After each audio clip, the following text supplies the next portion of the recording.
Now we'll enter the car and understand कि यहाँ पर features की list कितनी है, क्योंकि that feature is very functional and nicely designed also and well thought also. तो यहाँ अगर list की मैं बात करूँ, काफ़ी loaded features के हिसाब से this Alturas G4 will look. यहाँ सबसे पहले steering wheel is full of controls.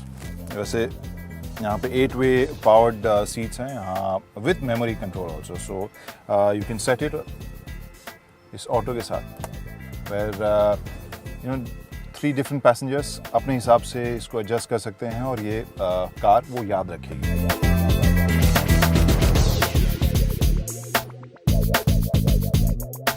So we'll come back on the steering wheel. यहाँ जो controls हैं काफ़ी डिटेल में सारे features को control यहाँ करते हैं and we have 4 different toggle kind of buttons और switches हैं यहाँ पर. और look at the instrumentation panel. यहाँ 2 जो round आपको compact design वाले speedometer and tachometer you can see. Plus in the middle section the screen is basically up to your choice कि आप अपने हिसाब से इसमें कौन सा इन्फॉर्मेशन चाहते हैं. तो यहाँ इस मोड बटन को मैं जब दबाऊंगा, so it can change dashboard lighting, dashboard language, door, tailgate, light, and then I can just scroll. और even the sound जो आप इंडिकेटर के लिए साउंड जो आता है उसको भी आप अपने हिसाब से चेंज कर सकते हैं. So that way is lots of features and good control, easy control as well. On the left side of the steering wheel you have control for infotainment system. Screen आपको काफ़ी sharp दिखेगा with all kinds of feature which we need these days, whether it's Bluetooth connectivity, Android Auto, iPod, etc. So it's loaded like that. Then we have lots of switches over here which can basically आपके climate control को control करने के लिए switches हैं. Then you have some space to keep stuff. यहाँ USB aux in दिया गया है, power outlet दिया गया है और यहाँ पर cigarette lighter भी दिया गया है. Then when you move to this gear shift area, यहाँ पर एक wooden finish के साथ एक अच्छी classy सी feel यहाँ पर आ रही है. But you can see this W and S button as well. So this is a transmission which is borrowed from Mercedes. तो यहाँ इस transmission के साथ यहाँ बगल में आप जो typical auto transmission के बगल में W और S देख रहे हैं, that is winter and summer. So obviously this is like a global model. तो जहाँ winter के माहौल में आपको drive करना है वहाँ पर पिछले this rear wheel drive by the way, so वहाँ पर टॉर्क को कम करने के लिए विंटर मोड में जाएंगे जिससे कि आप बहुत ज़्यादा स्लिप न करे आपके पहिए. एंड बट इंडिया में as we know summer mode ही चलेगा, तो यहाँ पर ऐसे ही हमने चुना हुआ है.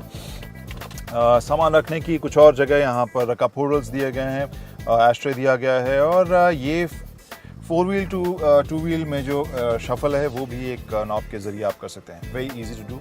और यहाँ 70 की स्पीड तक आप 2 से 4 में जा सकते हैं, हालांकि 4 लो में जाने के लिए आपको स्टैंड स्टिल होना ज़रूरी है. So feature wise, knobs wise, switches wise, most of the stuff which we think this kind of car in this segment requires, it has most of them. So now we'll talk about the dash, which has lots of premium material combinations. As if we see, this is like soft touch, very nice. यहाँ wood feel दिया गया है, plus यहाँ leather की feel दी गई है. It gives a sporty kind of feel, जो थोड़ा premium भी लग रहा है. So overall, it's looking premium, but थोड़ा सा dated लगता है. It's not very curvy, too angular. और थोड़े साल पहले इस तरह के डिज़ाइंस हम काफ़ी अप्रिशिएट करते थे. But anyway, this is looking premium, no doubt. And इस नापा लेदर सीट को भी आप देख सकते हैं. Seats, I remember auto expo में आई साथ दिस कार, और सीट्स ने तब भी इम्प्रेस किया था. काफ़ी अच्छे फिनिश, काफ़ी अच्छी material, you could feel it, और वो मुझे यहाँ पर भी नज़र आ रहा है. Now I can talk about seating position. यहाँ as I said, it's all powered. अपने हिसाब से मैंने इसको एडजस्ट कर लिया है. By the way, is sunroof also. Okay, so back the seat. यहाँ पर मुझे सारे कंट्रोल मिल रहे हैं, काफ़ी स्पेस मिल रहा है. और जो डेड क्लच है वो भी काफ़ी, this is something which I like. काफ़ी चौड़ा सा है, जिससे ऑटोमेटिक है. Obviously you will not be using your left leg, so वहाँ पर आराम से आप उस पाँव को रख सकते हैं. लेकिन स्पेस और सीट के बारे में बात कर रहा था. I will go to second row.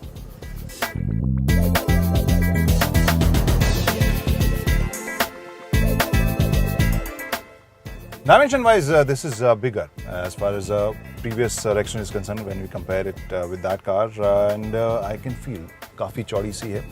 The width is something which is making it look comfortable for 3 people.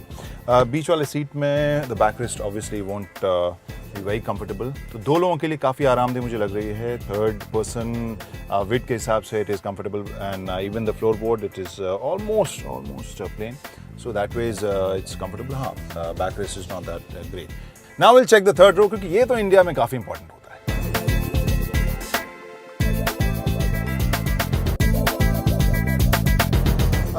आसान सही है, बहुत ज़्यादा मुश्किल नहीं है, लेकिन हाँ यहाँ से देख के लग रहा है कि it would be appropriate for smaller passengers. Yes, very small.